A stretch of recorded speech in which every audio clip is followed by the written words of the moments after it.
Assalamu alaikum, family. It's your brother Ben X. Welcome back to the Brother Ben X podcast with our dear brother, Dr. Wesley Muhammad. And today he's going to be sharing a preview of his coronavirus research and report. We have many questions that we're going to get into today. He got a couple articles that we're also going to get into today. And if there's any questions that you guys have that he's able to answer at this time, we can get into that later as well. We know many people are worried about the coronavirus. Many people are seeking guidance. There's also much misinformation out there as well. Everybody is sharing their conspiracy theory. And we are taught in the Quran that we should be careful about sharing that type of news from unrighteous people as we share it and be sorry for what we did.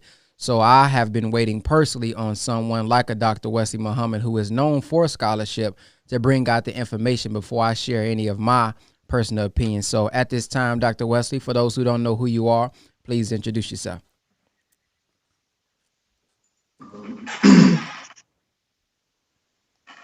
In the most holy name of Allah, who most definitely came in the person of Master Fard Muhammad, to whom all holy praises are forever due. I bear witness that there is no God but Allah. And I bear witness that the most honorable Elijah Muhammad is his living and exalted Christ. And I bear witness that the honorable Brother Minister Farrakhan is their divine reminder, God's apostle, God's Messiah. In our midst and their names, dear Brother Ben, I greet you and I greet your wonderful audience with the greeting words of peace of Assalamu alaikum. Wa alaikum salam. I am just your brother, one striving hard to be at the very least inadequate helper of God's man in our midst, the honorable Brother Minister Farrakhan. But if I were to have my greatest desire, then I would be a helper of his with whom Allah is well pleased. Yes, sir. Yes, sir. So we want to start off with a, do you want to start off with the questions or do you want to go into your documents first? Well, Brother Ben, I would like to make an opening statement, if I may. Yes, sir. Do we have sufficient audience just yet? Yes, sir. We got about 96 people tuned in.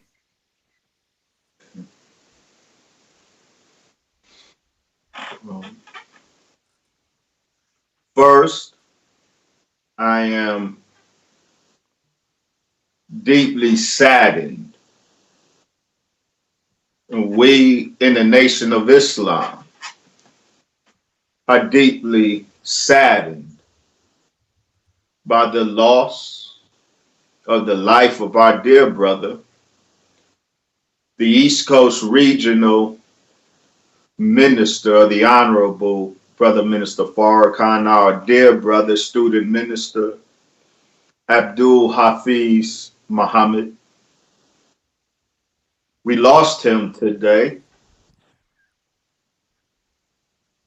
to the coronavirus.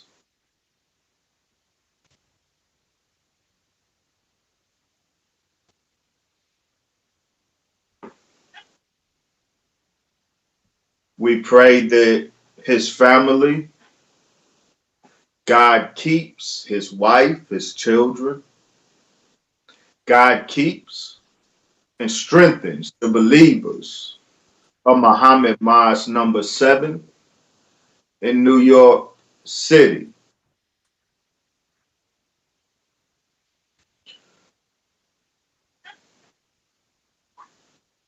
It can never be said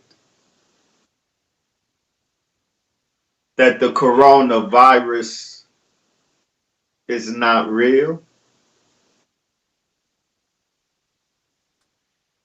But it must be said that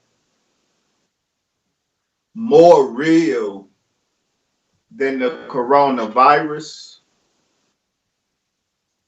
is God Himself. Now, dear Brother Ben, if you will put up the Final Call newspaper. All right, it's up. For those who are familiar with our paper, and all of us should be, you know that for 40 years, coming up out of the corner of the Final Call newspaper has been that trumpet. The Honorable Brother Minister Farrakhan put the trumpet coming out of the corner of the paper, following the instructions of his teacher, the Honorable Elijah Muhammad. For 40 years, the trumpet came out of the corner of the paper. But for 40 years, that trumpet has always been not necessarily the paper, but the person, the Honorable Brother Minister Farrakhan. He has been that trumpet for 40 years now.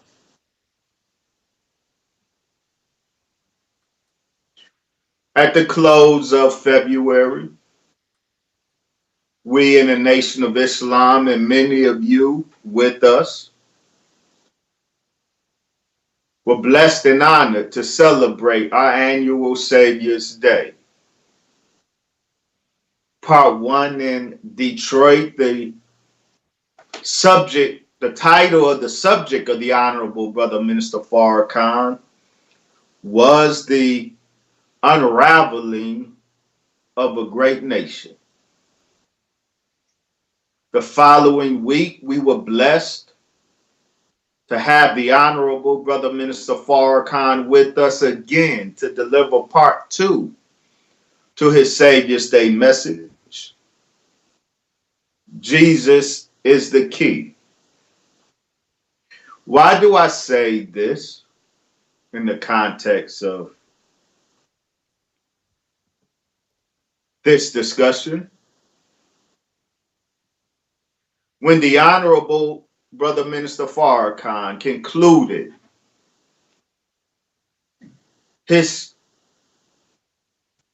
talk to us on Savior's Day, part two in Chicago, when he dismounted that rostrum,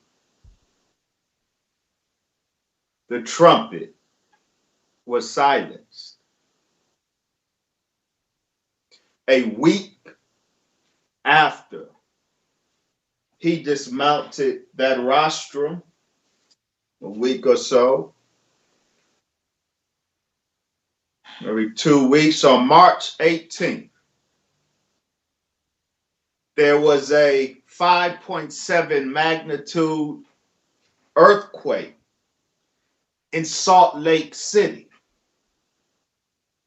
Now, most of us may know that Salt Lake City is the capital of the Mormons, the Church of Latter-day Saints.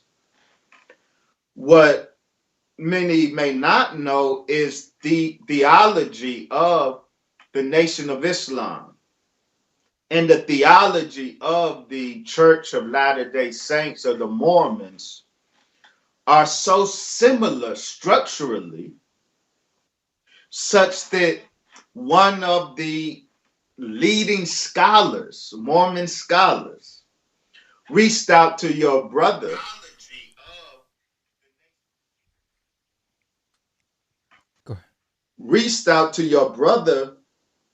several years ago, wanting to use my scholarship, which is scholarship always to vindicate the teachings of the Most Honorable Elijah Muhammad. he wanted to use my scholarship in his book, Vindicating Mormon Theology. That's how structurally similar the theology of the Nation of Islam and the theology of the Mormon Church is. But on March 18th, the 5.7 earthquake, a 5.7 earthquake hit the capital of the Mormon Church, Salt Lake City.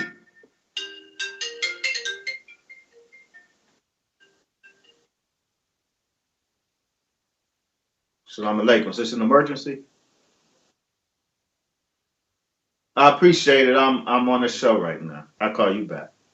Yes, sir.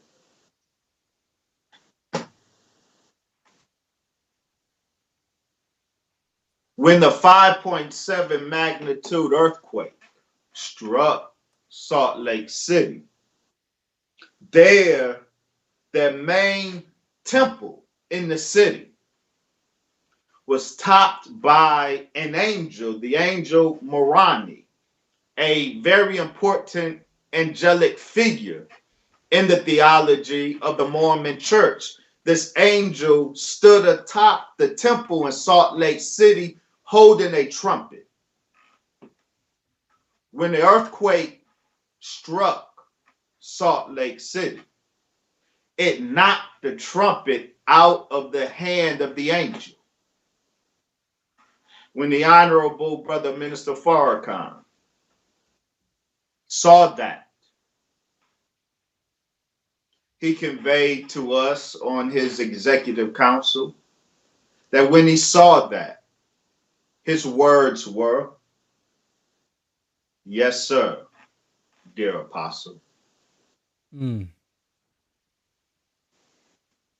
He took that as a sign from his Lord and our Lord that after blowing the trumpet for 40 years, the trumpet is not to sound anymore.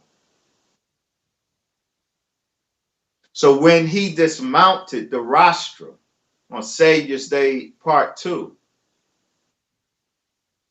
40 years of sounding the trumpet came to a close.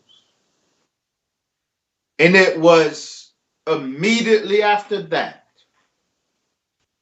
that the world was gripped, was seized in a way that it has not been. It was after that, after the trumpet stopped sounding, that this country and all of us in it, black, white, yellow, red, brown, all of us in it, have been seized by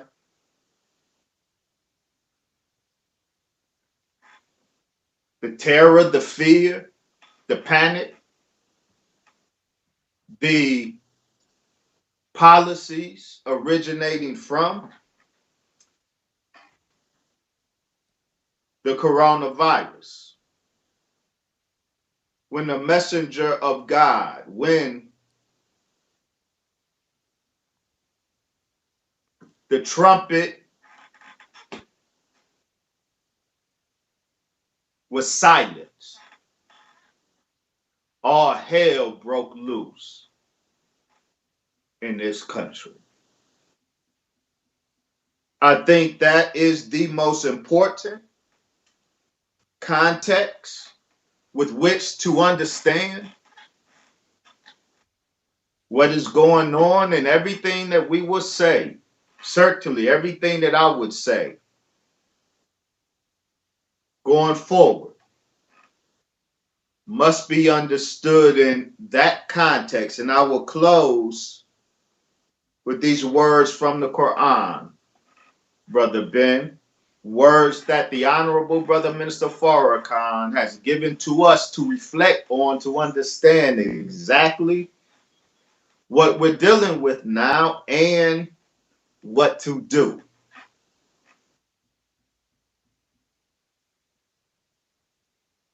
The last chapter of Refuge, Allah says, in the chapter entitled The Men. It reads, in the name of Allah, the Beneficent, the Merciful, say, I seek refuge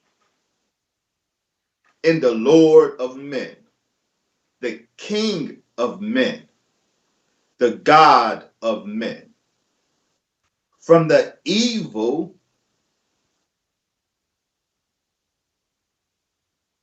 of the whisperings of the slinking devil, who whispers into the hearts of men from among the men and the jinn. But another, not but and another.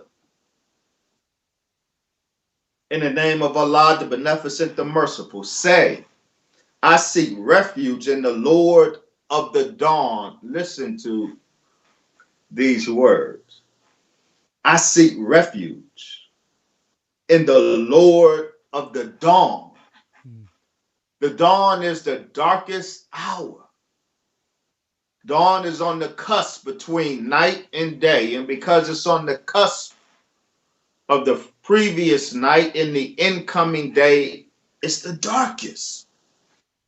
I seek refuge in the Lord of the dawn from the evil of that which he has created, and from the evil of intense darkness when it comes, and from the evil of those who cast evil suggestions and firm resolution, and from the evil of the envier when he envies. I want to just lift and emphasize what's said here. We are to seek refuge in the Lord of the dawn from the evil. Whose evil? It says from the evil that he, God, has created. Seek refuge in this day, the day of the dawn. Seek refuge in Allah from the evil that he has created. How does Allah create evil? He is not evil. How does Allah create evil? He creates evil by creating evil men. And through the evil that man's hands has wrought, Allah takes credit for that evil. And in this day, we have to seek refuge in Allah from evil that he has created through the hands of evil men. So I will stop there, Brother Ben. I want to ask, for those who don't understand what that means, when we say seek refuge in Allah, what does that mean? What are we to do when we say that? Yeah, that's very important, because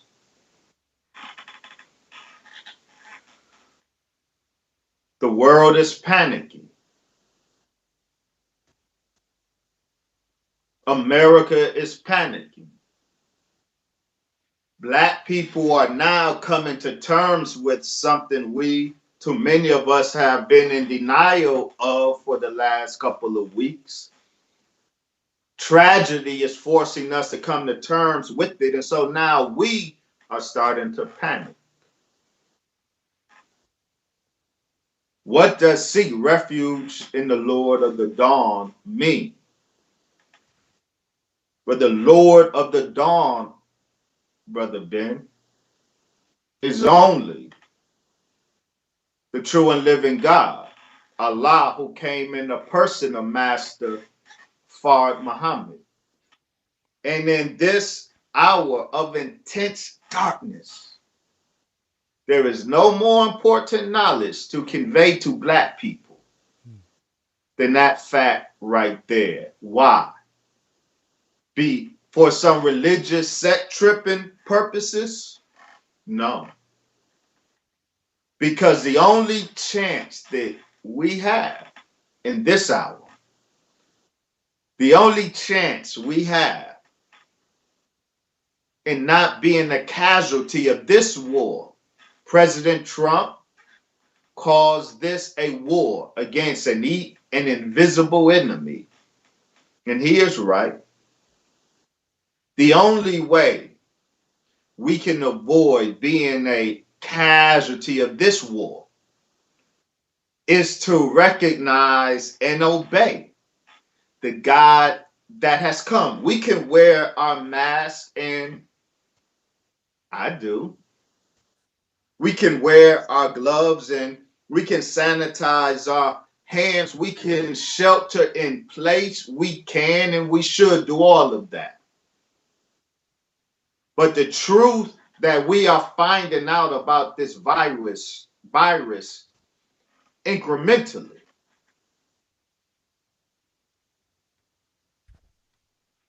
we can walk up into a space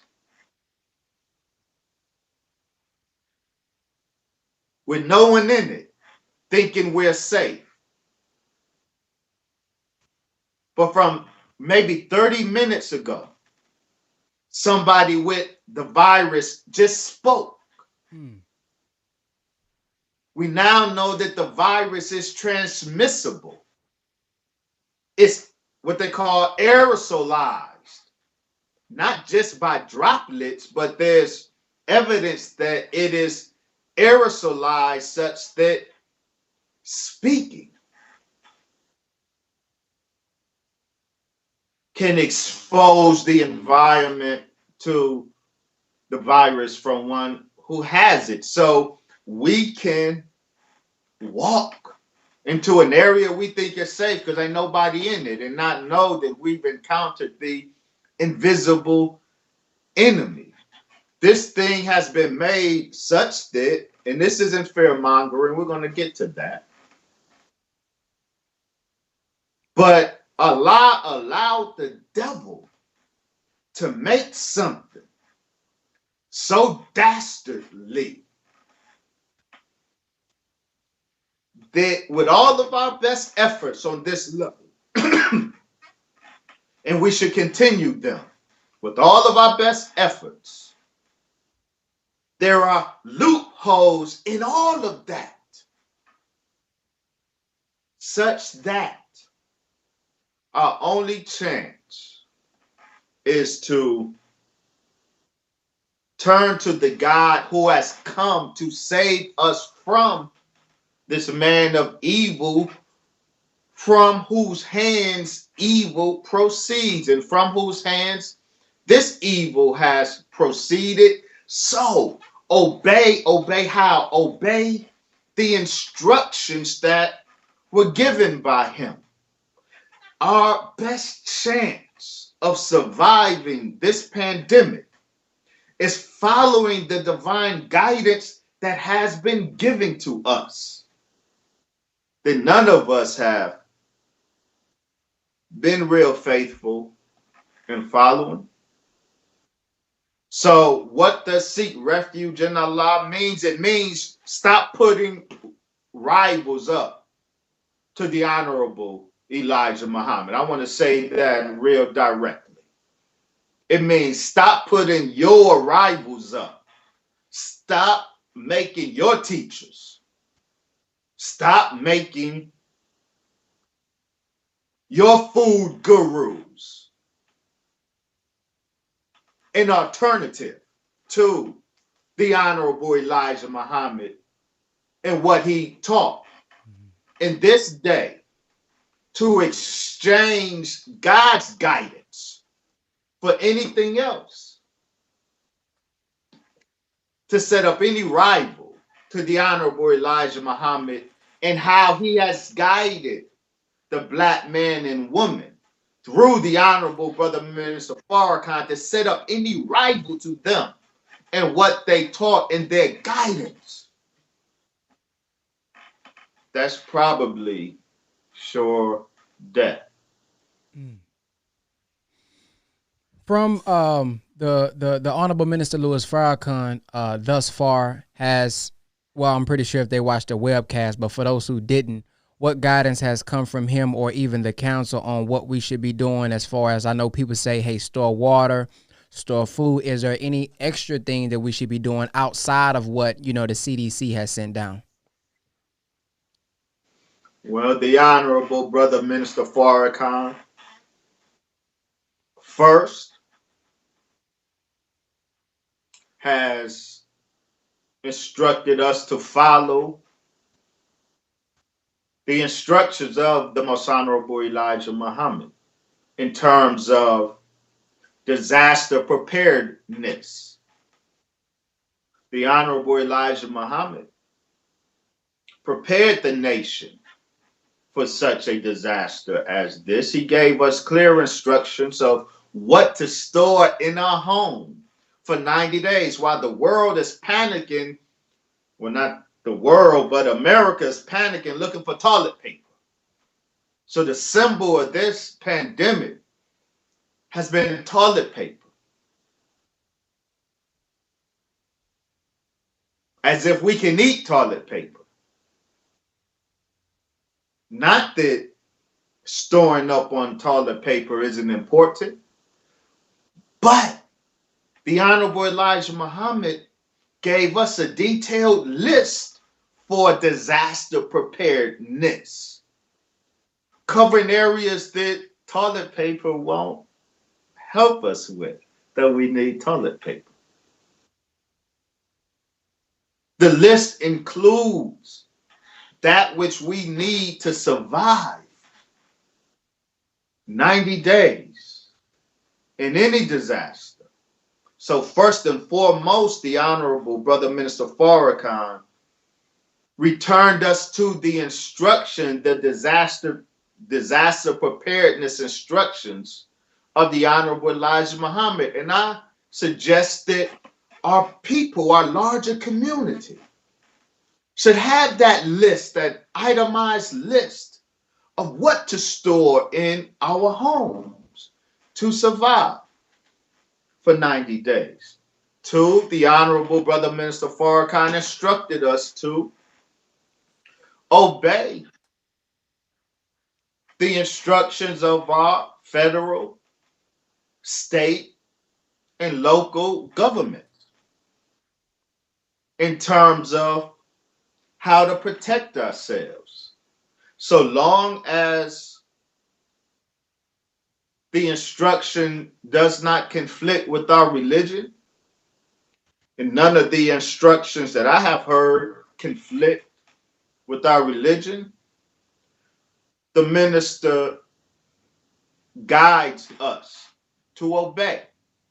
And so, where the states have shut down schools, where we have schools in those cities and those states, we have shut down the school as well.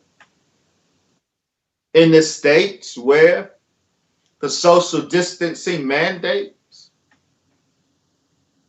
required suspension of religious services, we too in the Nation of Islam have suspended religious services.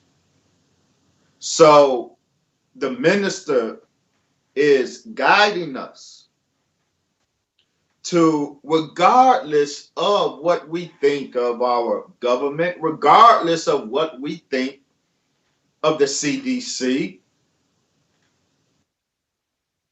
if guidance comes down,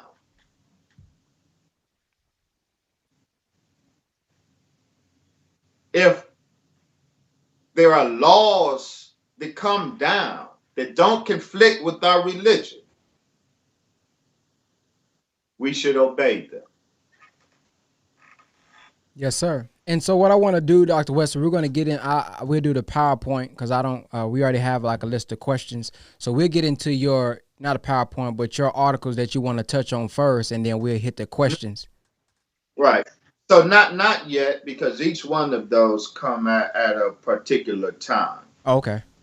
I did read the questions that you sent. I want to say this.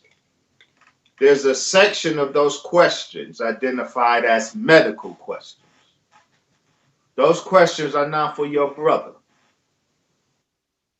You and I should seek medical counsel from those medically qualified.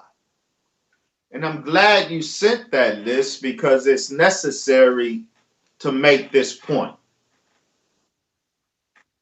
One of the most unfortunate developments that I have observed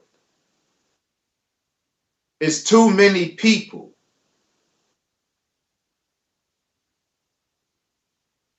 teaching what they don't know. Mm-hmm. And this is not that hour. Too many people setting themselves up too quickly as knowers. There are things we can know, there are things we should gather, but this virus was for good reason called novel coronavirus. I wonder, does your audience, I'm sure it does, you have a brilliant audience, know what novel means? It means new. It means never before existing. So when this thing dropped and the pandemic unfolded, it would have been better had most of us who are talking remain quiet and observe and try to figure out. But too many of us too quickly ran out with our ideas and our theories, and a lot of confusion has been created, and ego is invested in what we have put out. And in this day, this is the dawn, this is the cusp between darkness and light. And it's very dangerous in this hour. So we should have never, and we should never be dogmatic. We should never act like we absolutely know. Though there's things we can know, but we should be humble. We should be careful. We should be careful, Brother Ben, with what we say, because lives are being lost. And if we are persons who other people listen to us and will follow what we say to do or not do, then we have people's lives hanging in our balance. So we must be careful. We must be slow to pronounce. We must be slow to offer. And when we offer, we must not offer beyond what we're qualified to offer. So the questions that came to me, this should go to a medically trained person. I would not answer those. I am not such a person qualified to answer medical questions. We have such persons in the Nation of Islam, by Allah's grace. And I'm happy to pass medical questions on to those qualified to answer them. I am not such a one. Yes, sir. Do you want to get to the slides that you had sent me? So I do it this way. Usually when I enter the last point, that's why I allowed myself to come before you and your audience with my desk not cleaned. Usually I make sure my desk is spotless so I'm presentable to the world. But for a very definite reason, I have my papers here. to make a point. I have been preparing this report. I have been silent. I've been in the lab preparing this report. All of these papers are the documents. Wow. That are being assimilated. All of these are coronavirus documents. All of them. All of this is the material that I am assimilating into the report. Wow, look at that. That's what all of this is. That's why it's taking time, because we're assimilating all of this information. We're vetting all of this information, all of this, Brother Ben, all of these are documents, coronavirus documents. So nothing I say, as nothing you or we should say, should we say, if we don't have just documentary grounds to say it, vettable grounds to say it. So I've been silent because I've been in this stuff, assimilating all of this detail. And that should be the process before we pronounce. Is it a virus? Is it not a virus? What role does 5G play? I read a most irresponsible comment from a woke folk. The comment said,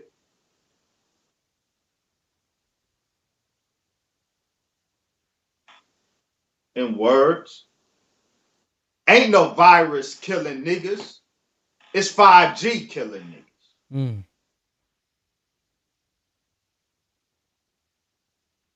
That was a profoundly irresponsible comment.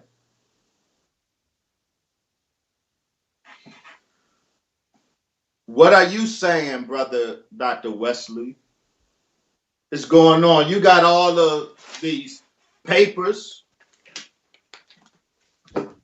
What are you saying is going on?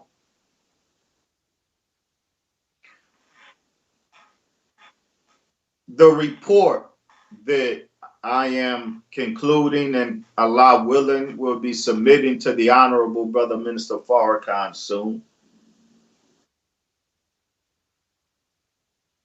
The gist of it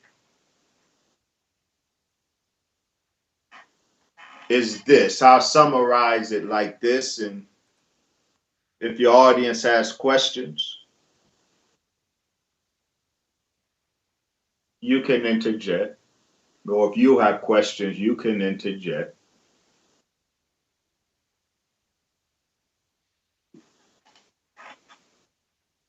There is a network. I'll start here. Well, I'll start here. What's most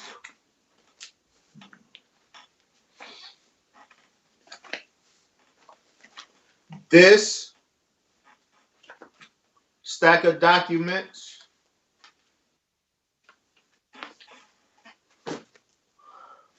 Brother Ben, this particular stack of documents, do you know what these are?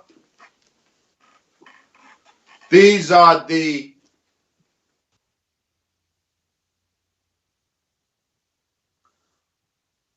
post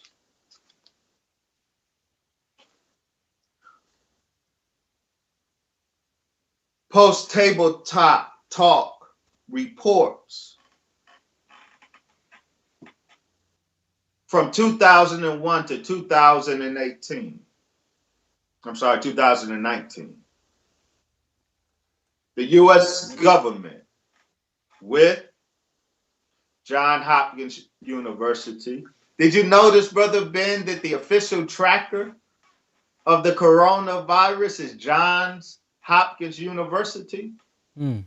So whenever Mayor Cuomo or Governor Cuomo comes before the people and gives of New York and gives his press conference and gives the stats tracking the deaths, it's always John Hopkins University tracker that is used.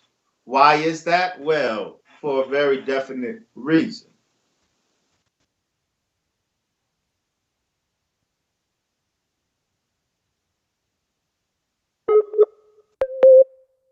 Johns Hopkins University and eventually the Bill and Melinda Gates Foundation, they have been practicing the release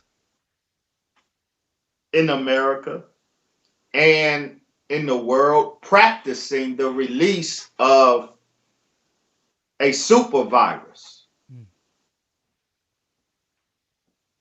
They're called germ games. You heard of war games? Mm-hmm. Well, this government since 2001 has been engaged in germ games, simulations on how to respond to a biological attack. 2001, Dark Winter. 2005, Atlantic Storm.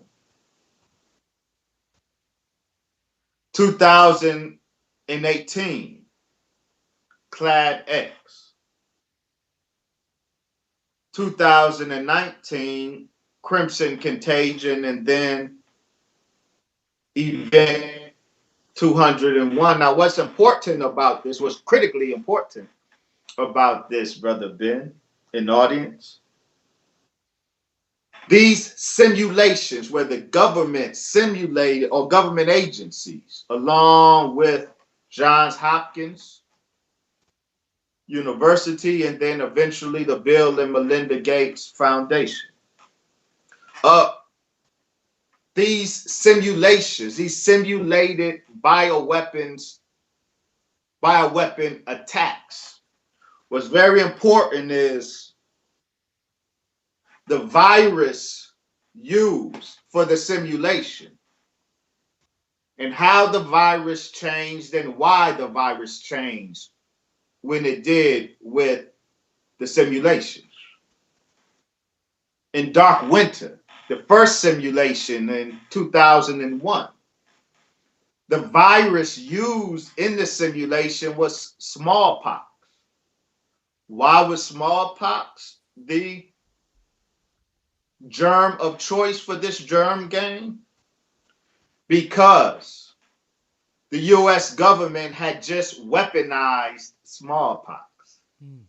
Smallpox existed in two places on the planet, in a World Health Organization reference laboratory, two reference laboratories, World Health Organization reference laboratories.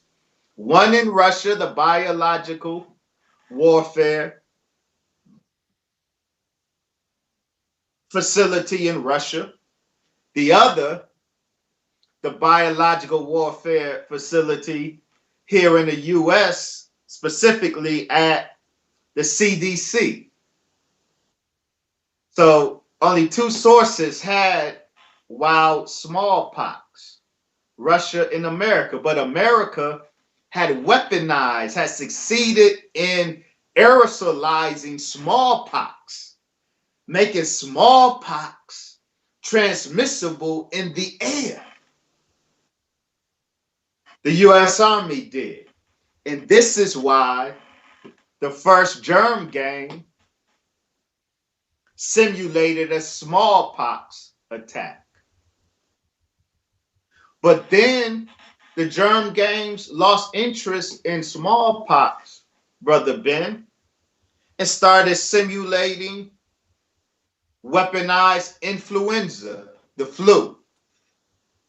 Why did these simulations switch germs? Why did the germ games switch germs from smallpox to 2001 to the flu in 2005 Atlantic storm.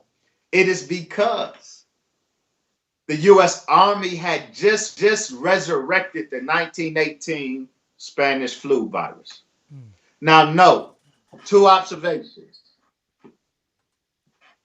One I mentioned, if you watch the news, Johns Hopkins University is the official tracker of the coronavirus.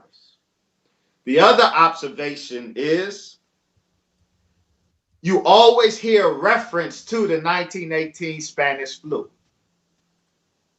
Even though the corona family of viruses are not flu viruses. These are very distinct families, but you and I always hear reference to the 1918 Spanish flu that killed upwards of 100 million people. Why? Well, this is why. The germ games switched its simulated virus from smallpox to influenza when the U.S. Army succeeded in reconstructing the Spanish flu virus. The Army recovered fragments of the virus from a dead Alaskan woman.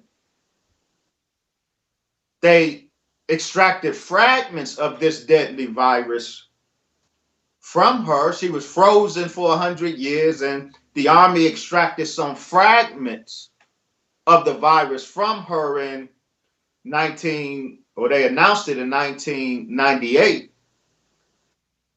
By 2004, the U.S. Army succeeded in totally rebuilding the 1918 Spanish flu Spanish flu virus that killed 100 million people maybe, but had been disappeared for 100 years.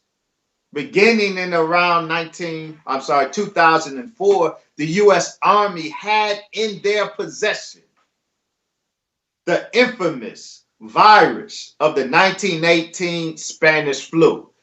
And with that in their hand, the germ games switched its simulated virus from smallpox to influenza. But nobody else had the reconstructed influenza, Brother Ben.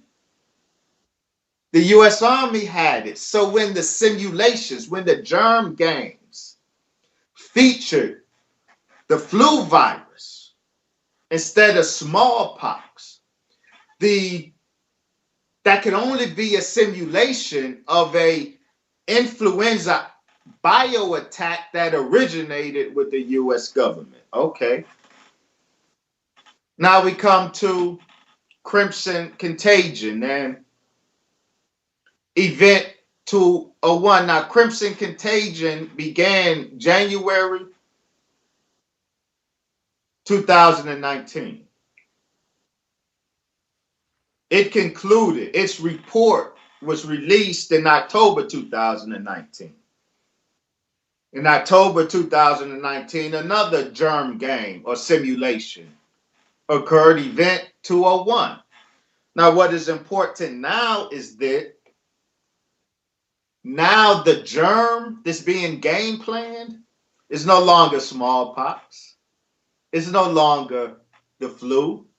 Now, the germ, the bioweapon that's being simulated in these 2019 germ games is coronavirus. Why? Because in 2015, something happened, Brother Ben. The reason these germ gamers lost interest in the flu as they previously lost interest in smallpox is because in 2015, the super coronavirus, a super coronavirus, was genetically engineered. And so the simulated attacks featured now a super coronavirus. So get the point.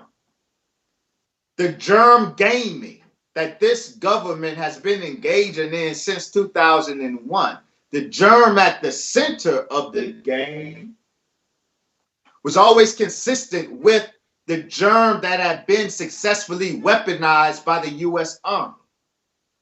And when the new weaponized germ emerged, the germ game featured that new weaponized virus. And the reason Crimson Contagion, the germ game of January 2019, and the reason Event 201, the germ game of October 2019, featured neither smallpox nor the flu, but featured coronavirus, is because from 2015, a partnership of international scientists successfully created a super coronavirus. Now, you can pull up those two,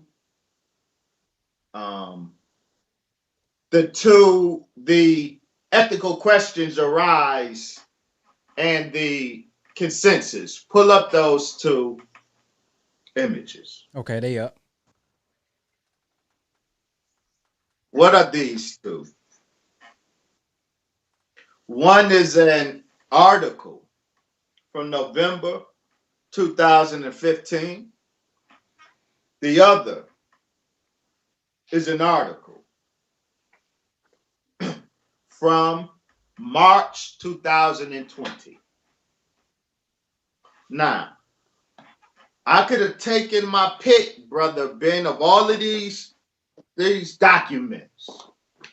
When you ask me to send some documents, well, there's too many. I'm not going to make this into that. So I selected just some key illustrative documents. And so I chose these two. Why? The first one, November 2015, from Vice. It's entitled Ethical Questions Arise After Scientists Brew Super Powerful SARS 2.0 Virus. Get that language, SARS 2.0. Now, one, what is SARS? Or what are coronaviruses?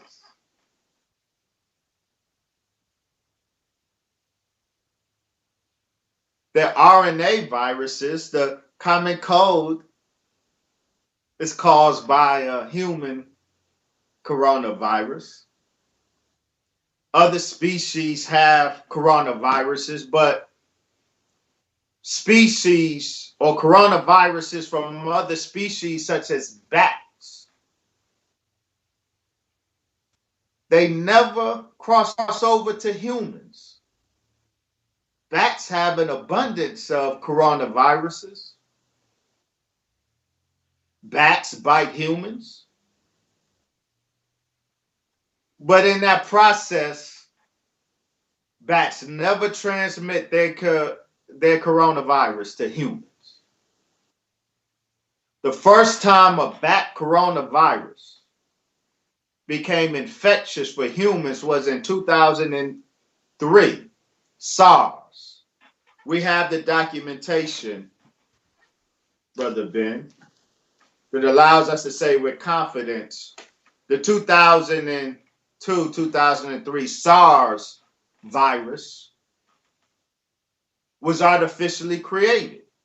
We got the documents of their experiments trying to create the SARS virus, and we got the documents of their successful creation of the SARS virus.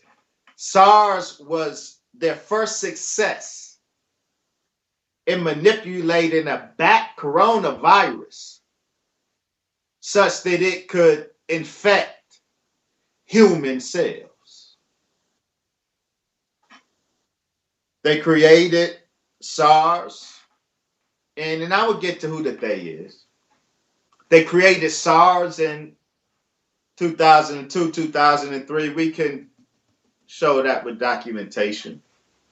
And they released it in China. Then the next coronavirus, animal coronavirus that out the blue switched hosts, infected humans, was MERS, MERS. If you Google MERS, they will say that MERS, Middle East respiratory syndrome. Middle East, because if you Google it, it would say MERS erupted in Saudi Arabia. Except we now know it didn't. MERS first erupted in Jordan. And why is that important? Saudi Arabia is an ally of the U.S. and the state of Israel. So to place the outbreak of MERS in Saudi Arabia, nobody would suspect Israel. However, we now know that the outbreak of MERS began in Israel's enemy, Jordan. Jordan was the first country that the MERS virus, another unique coronavirus that was genetically engineered, and we can show how it was done by manipulating the spike. Do you have an image, Brother Ben, of the coronavirus? I can get one. Let me get it. Get one. And put that up, please. There is great evidence that the second coronavirus that was manipulated. You talking about the one that has the gray and then all the red on the outside? It doesn't matter. A good clear picture of the full coronavirus, the ball with the spikes. Yep, it's on. That's important. Those spikes are what's important. That's how the virus gets its name, corona. As crown is like the spikes emanating from the sun. The corona spikes emanating from the sun. Those spikes is what was the focus of these evil scientists manipulating those spikes, because the spike determines what host the virus can infect. By manipulating those spikes, you can change the host of the virus. And so the bat coronavirus, it only existed in bats, but it didn't make bats sick. And it did not transmit to humans and make humans sick unless you manipulate that spike. You do something to that spike to make it capable of infecting human cells, and that is what was done. First with SARS in 2002, then with MERS in 2013-14. But in 2015 now, it says, this article talks about a super powerful SARS 2.0. So it describes the creation in 2015 at a U.S. government-funded laboratory at the University of Carolina, Chapel Hill. A lab headed by Dr. Ralph Baric. In that lab in 2015, this what they're describing as a super powerful SARS 2.0 was created. Among the scientists that worked on this artificial creation of this super powerful SARS 2.0, among the scientists was the head of the lab, Dr. Ralph Barrett, but also two scientists from the Wuhan Virology Laboratory. The Wuhan Virology Laboratory is the bioweapons laboratory in Wuhan, where the novel coronavirus broke out. Two of the scientists from the Wuhan Virology Laboratory in 2015 collaborated with U.S. scientists at the University of Carolina, Chapel Hill, in creating what is described as a super powerful SARS 2.0. Now, Dr. Anthony Fauci, head of the National Institute of Allergy and Infectious Diseases, who we see every day at the White House briefing, he financed the creation of this super powerful SARS 2.0. Wow. Now, why is that relevant? So let's go to 2020. So in 2015, in the laboratory here in the U.S., with scientists, U.S. scientists, Ralph Barrett, in collaboration with Chinese scientists from the Wuhan Virology Laboratory, they created a super powerful SARS 2.0. And the creation of that super powerful SARS 2.0 was financed by Dr. Anthony Fauci. Well, Brother Ben, what happened to that super powerful SARS 2.0 that was created with government money in 2015? Well, we go to the March 2020 document. What is this? This is a document, one of the writers of which is that same Ralph Barrett, who headed the laboratory that created the super powerful SARS 2.0. In this March 2020 article, he is part of a committee that is responsible for renaming the novel coronavirus, because when we first heard about this coronavirus we are dealing with right now, it was called novel coronavirus. And then the World Health Organization gave it the official name of 2019 nCoV, meaning novel coronavirus 2019. That is not the name of this virus anymore, Brother Ben. Do you know what the official name of this virus that is ravaging the world? Do you know what the official name of it is now? No, sir. SARS-CoV-2. This is the SARS 2.0. The SARS 2.0 that was made in the lab, headed by Ralph Barrett.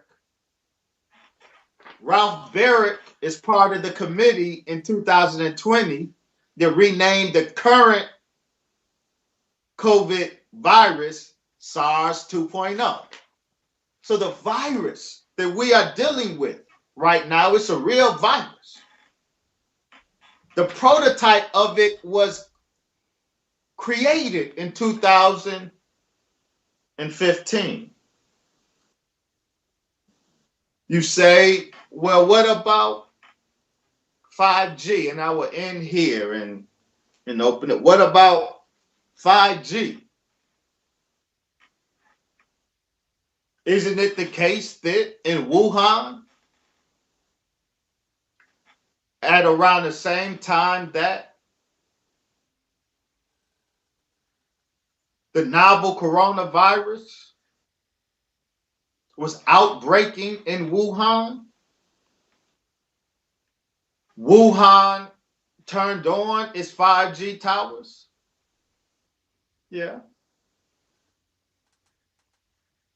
Isn't, Brother Wesley, 5G towers a threat to black people? They probably are. Remember,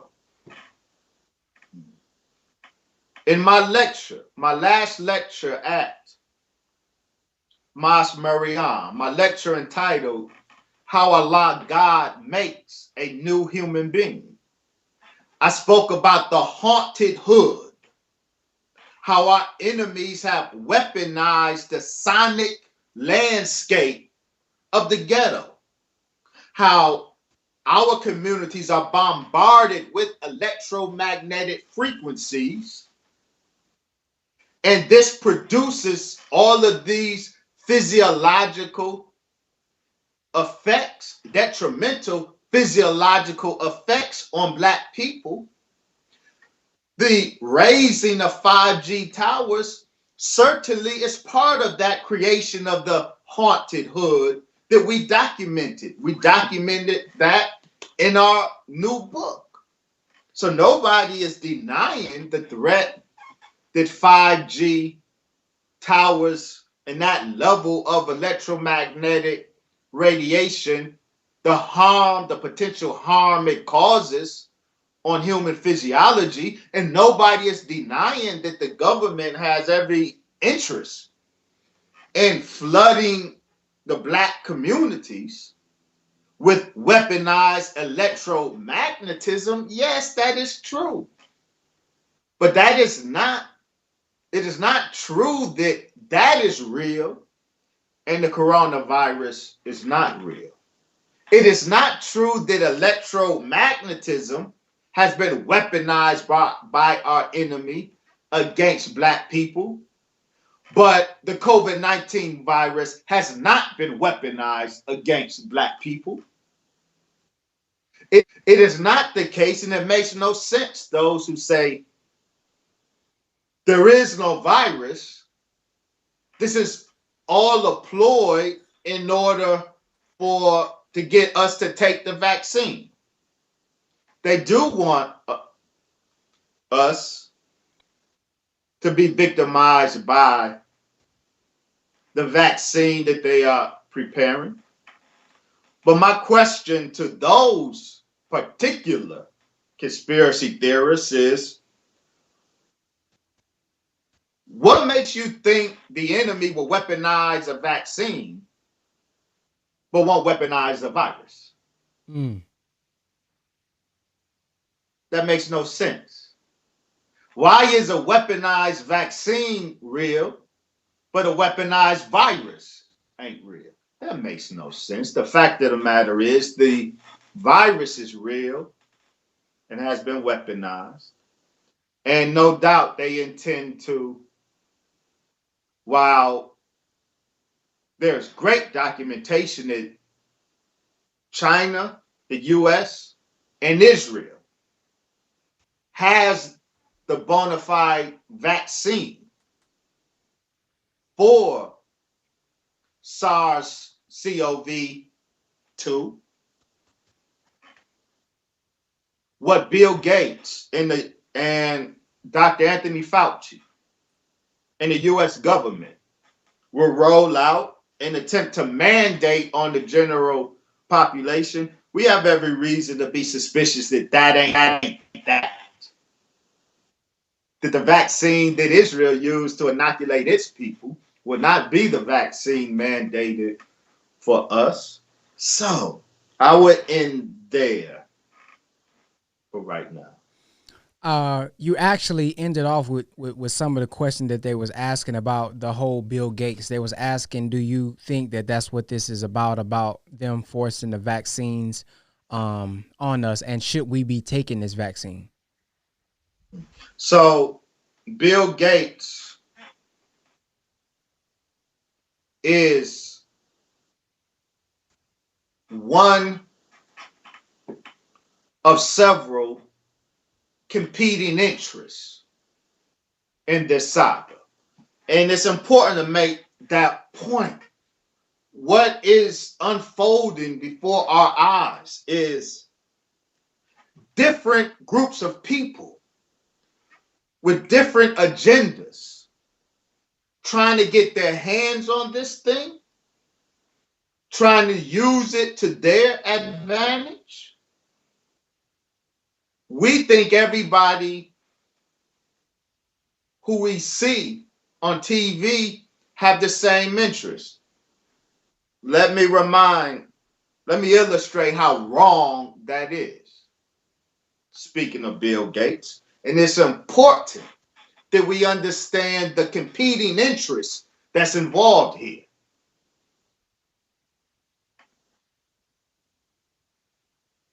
Because I read some comment, it may have been on your page or somebody's page, talking about a Donald Trump, Bill Gates plot. Nothing could be further from the truth.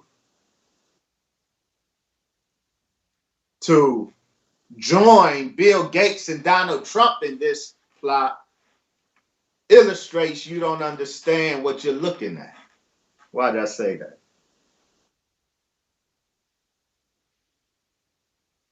Bill Gates. Do you remember when Donald Trump was campaigning?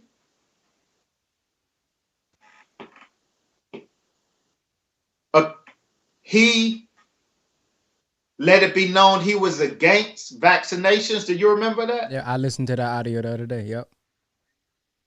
And when he was elected, I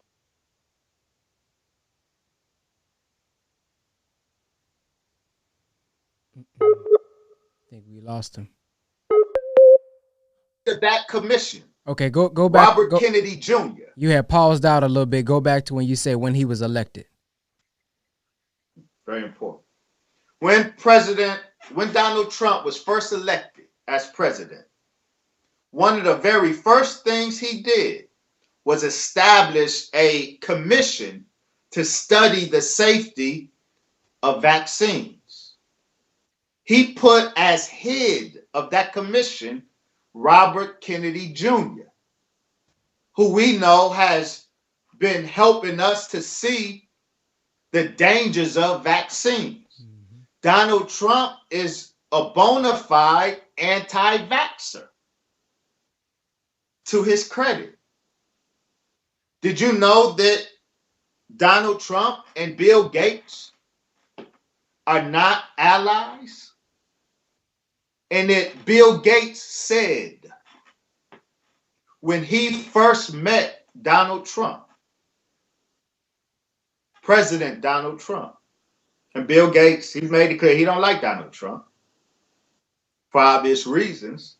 And Bill Gates tells us when he first met President Donald Trump, and Donald Trump told him about his plan to establish a commission headed by Robert Kennedy Jr.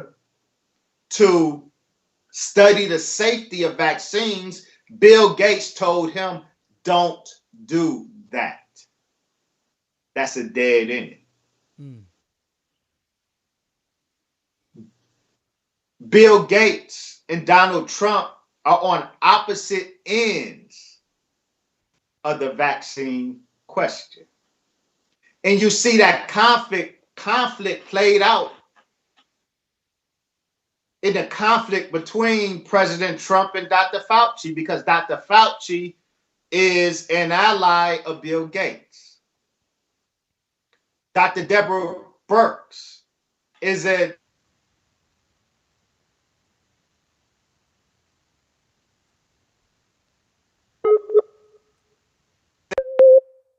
he's a victim of the deep state. The deep state is real, and the deep state is responsible for this, not Donald Trump.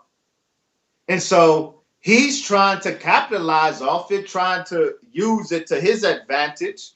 But those who are responsible for it, among the things they intended to do, it looks like was sink him. Bill Gates being one of them. So there's all of these competing interests. that we're witnessing. People trying to get their hands on it. The Canadians, and I'm going to end on this note.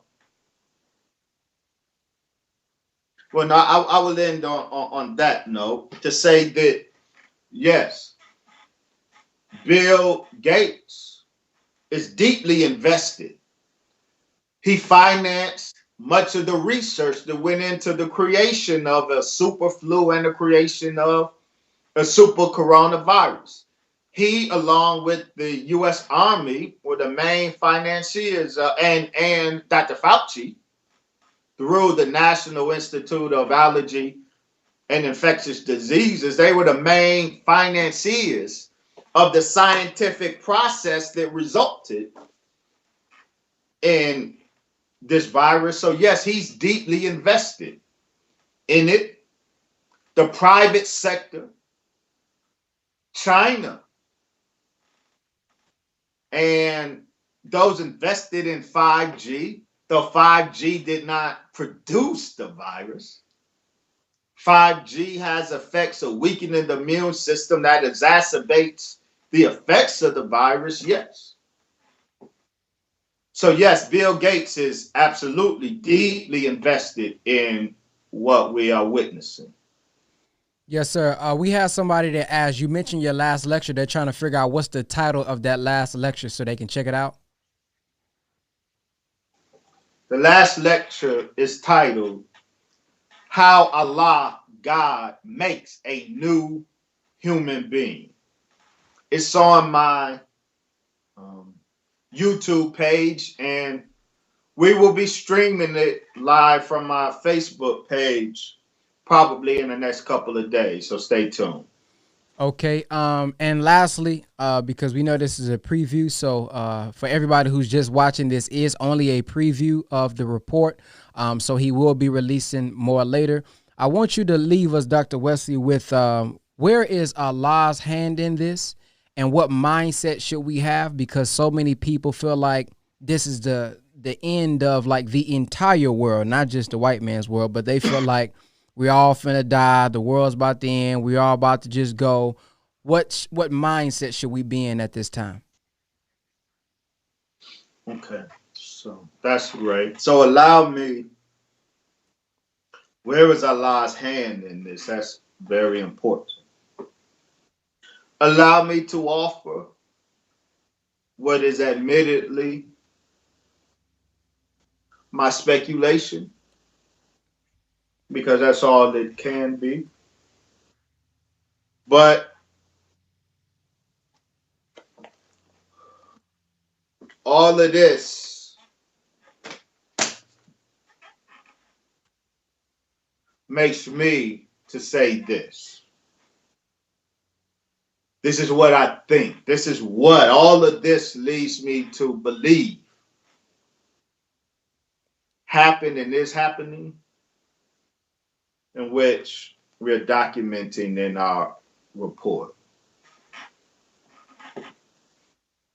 It appears that the so-called deep state that Trump has been at war with since his presidency, and that has been at war with him, it appears that for their own reasons, elements of the deep state, I believe, unbeknownst to him, President Trump, for reasons I believe unbeknownst to him,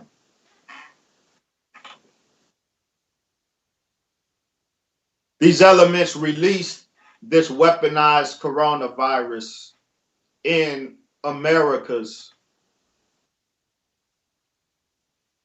main geopolitical enemies at the time: China,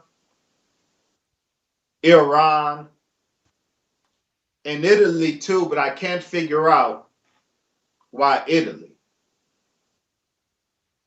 But understand that China, Iran, and Italy erupted at the same time, but it was three different viruses. Three different forms of the virus. What hit Iran was not the same coronavirus that hit China. Though it hit Iran at the exact same time it hit China. The coronavirus that hit Italy was distinct from the other two, but the three hotspots erupted simultaneously. In other three viruses, the most deadly was a virus that struck Iran. And so the last that I saw, every 10 minutes in Iran, there's a COVID-19 death. Every 10 minutes. Iran was hit with the most vicious form of the viruses. But somebody, my suspicions is elements of the so-called deep state here. This is my speculation based on all of this. This is what I will present in my report. Elements of the deep state. I don't believe Trump was in on this. They released, for their reasons, released it against China, Iran, and Italy. I'm sure thinking they can contain it. Because when they released SARS, they were able to contain SARS, so it didn't become a global pandemic. When they released Ebola in Africa, they were able to contain Ebola in Africa, so it didn't become a global pandemic. And when a mistake was made and Ebola was infecting Westerners here in America, they pulled out their secret Ebola vaccine because they never create the virus without creating the vaccine. So they were able to pull out their secret vaccine and heal the American and Western doctors, while Ebola continued to ravage West Africa. But they were able to contain Ebola. When MERS broke out in the Middle East, they were able to contain it, so none of these became a global pandemic. I suspect that those who released this virus on the main geopolitical enemies of Israel and the US, China and Iran, I suspect they thought they can contain it. But where do I see God's hand in it? They weren't able to contain it like they thought. And so America is being shut down by this virus. America, even though they practiced this situation for over 20 years, yet America was caught unable to deal with what they likely set loose. So America is being brought to her knees. I also see this. And you can bring up the last image. I also see this, Brother Ben.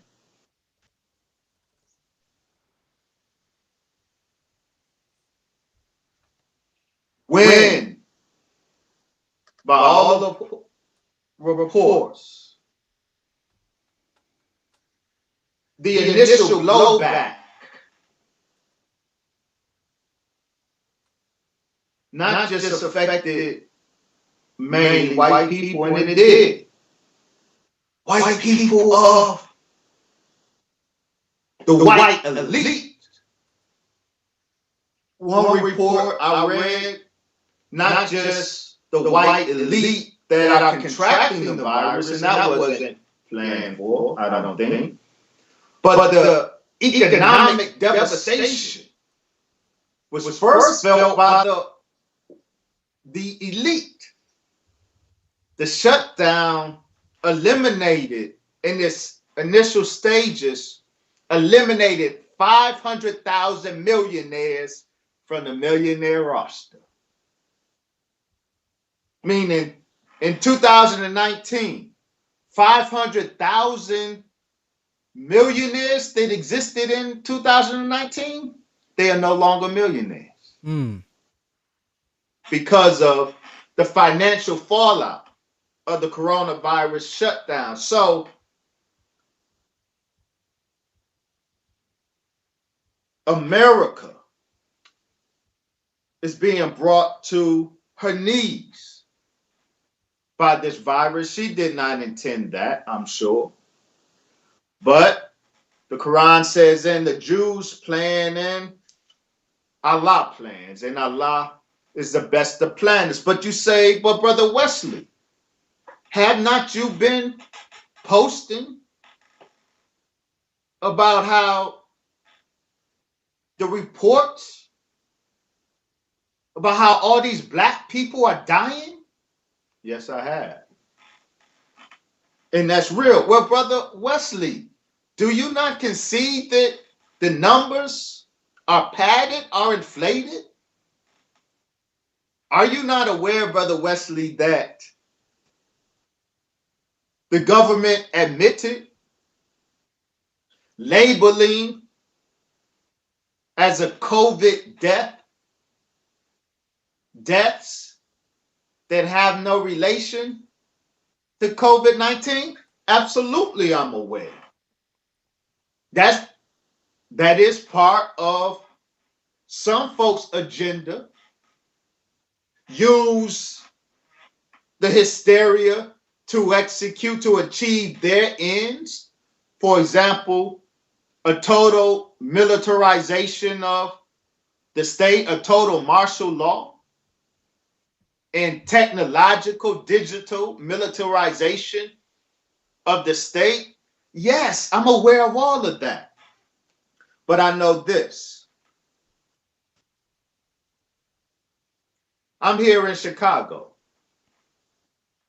Before Chicago was put on lockdown, state mandated shelter in place, we did not have big numbers here. But it was reported on the local news that the McCormick Place, the big arena here that we often have our Savior's Day at the McCormick Place here in Chicago. Before Chicago was doing big numbers, they reported that the McCormick Place had agreed to convert to a COVID-19 hospital. I said, whoa. Why would the McCormick Place think it needs to convert to a COVID-19 triage? Because Chicago wasn't dying like that. It's because Chicago, and then the reports came, Dr. Deborah Birx announced, follow this, announced that Chicago and Detroit will be, not are, will be the new hot spots of this virus. And sure enough, not long after that pronouncement, not prediction, declaration, Chicago and Detroit started being ravaged by COVID-19. Dr. Birx just announced a couple days ago that the new hotspots are going to be Washington, D.C., Philadelphia, and Baltimore. And one of their health persons, I forget, said, well, no, we don't have a problem right now. What Dr. Birx was declaring is that You are about to have a problem, Philly. Mm. You are about to have a problem, Washington, D.C., and Baltimore, just like she pronounced Chicago and Detroit will have a problem before we had a problem. Dr. Burke sits on the board of Bill and Melinda Gates Foundation Board. Wow. And so, what point am I making with this? So, I close with that last article where the governmental report acknowledges that what they're calling white supremacists have deliberately weaponized the coronavirus. According to this federal report, white supremacists have decided that when white folks contract the virus, they will deliberately spread it in black neighborhoods by going to black neighborhoods, hanging out and coughing all over the place. This is the report that these white supremacists are admitting to going to stores and putting their saliva on elevator buttons, putting their infected saliva on public spaces. Now, the white supremacists, when the federal government discusses this in a federal report, know that don't just visualize white supremacists with mohawks, neo-Nazi white supremacists. Visualize white supremacists in white lab coats. Mm. And so what we are looking at is, just as HIV, another lab creation, was first dropped in the white gay community and then deliberately migrated into the heterosexual black community, the same way COVID-19, as part of the backlash, was affecting all of these white people. But it appears now that there is the deliberate effort to make it a black disease. And so black people are dying. Yes, numbers are inflated because they have use of these inflated numbers. It serves certain folks' agendas. But that does not deny the fact that black people are dying at incrementally greater rates, and it is not an accident. I close there. Yes, sir. Well, that's all we have. They definitely love it in the comment section, and we definitely are grateful for you sharing the platform with us. And like I said the other day, I thank you for all that research, because I honestly couldn't see myself dealing with that stack that you got right there. It looked like 4 bonus of the final call. So we definitely appreciate you for all of your hard work and your sentiments on not being one who just goes out and blurt their personal opinion. I've been getting a little backlash. People been telling me I need to be talking about 5G, and almost every day on my live, I've been like, hey, self-improvement is what I know of. Mindset, you know, I'm not finna tell y'all nothing about no 5G virus, and I don't know nothing about it. And so the sentiments that he shared is the same sentiments that I share for those who have been watching me for the past weeks. You know, if I don't know, I don't know. And I know that a lot of people take. That is commendable, Brother Ben. That is responsible. Yes, sir. That's being a Muslim. Because our first religious instruction is actual facts. Without actual facts, don't speak. Yes, sir. So thank you for your responsibility. We don't need to add to the confusion. Now, I just end on this note. It ain't about the devil. God is in control. The Honorable Brother Minister Farrakhan has told us that in this hour, the hour of the dawn, Satan is going to do what he does. But he can't do anything on God's time except God permits and God has use of Satan.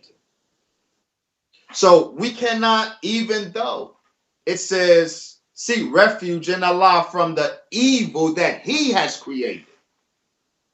He creates from the hand of evil men, but we all have to humble ourselves. It's not just America that is to humble themselves. This is my last point. It's not just America. The Minister Savior's Day address, Brother Ben, was the unraveling of a great nation. He said to us that the great nation that he's referencing this to is the USA and it's the Nation of Islam. The unraveling of a great nation. It is not just that America needs to humble herself before this pandemic. Black people, we need to humble ourselves in the face of this pandemic.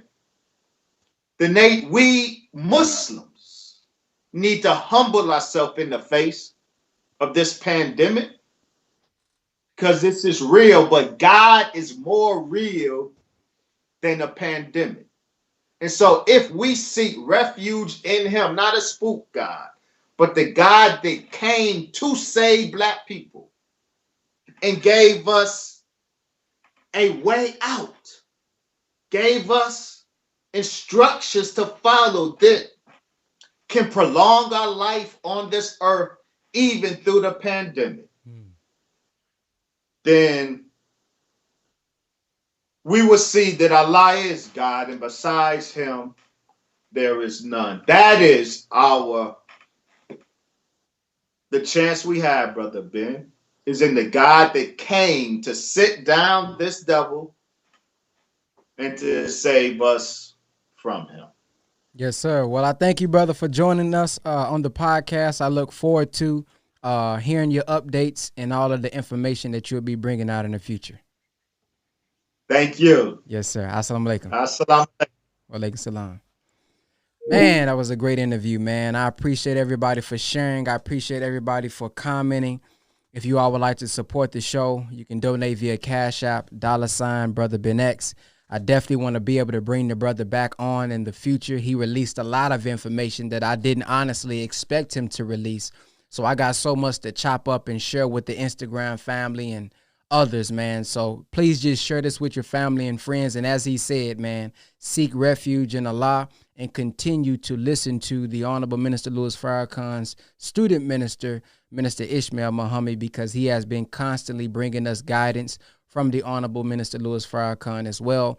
Make sure that we are prepared with food. Make sure that we are prepared with our disaster preparedness kits, if we can afford that, if we can get that. And let's continue to stay strong and stay positive. And remember, man, God is all wise. And the Honorable Minister Louis Farrakhan talked about why God made devil. And I'm going to go into that a little bit later. I'm probably going to live stream why God made devil, because I know there's so many of us right now thinking, why would he permit these things? We know that Allah has an active will and a permissive will, and we can't look from our limited perspective. We got to look from God's perspective, like Moses and the wise man. We may not have the comprehensive knowledge, but if we have faith, the Honorable Minister Louis Farrakhan, in Closing the Gap, said, knowledge alone will not be enough for us to have patience. I'm going to say that again. He says, knowledge alone will not be enough for us to have patience. We must have love and faith in God, and that will grant us the patience that we need to get through to the other side. So with that being said, I thank all of you for listening, man. Y'all have a blacktastic night. Assalamu alaikum.